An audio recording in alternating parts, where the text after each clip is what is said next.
right pane nyaya iri kunetsa panapo.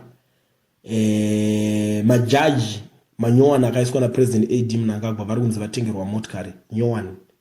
Saka nyaya iri kunetsa ndeyekudai so hopo chimwono ari kubuda ari kutaura kuti dzimotikari idzodzo dzatengwa idzodzo vanhu ivava vakatofoira mainterview avo and they are not qualified kuti vave majudges because vakafoira mainterviews. Saka panzi vanhu iva vatopromotwa vatone mota. Vamwe vanhu vari kuzobvunza kuti imi kana muri kuti vanhu ava vatoqualifya zvekusvika pakutengerwa mota, why musiri kupromotwa kana vamwe vanhu mapurisa nevamwe vanhu vakabvira kudhara vachingo vari lawyer kugovernment vachishandira hurumende because munhu anzi ari kungopinda basa nekutopromotwa akutofambisa mota inoonekera. Asi ameno nyaya idzi dziri kutaurwa zvisingaite mastreets ameno wekuti muri kuionawo sei nyaya guys, nyaya yemota nyowani ende zvechokwadi patengwa mota zvino takadotana zvemota chaizvo.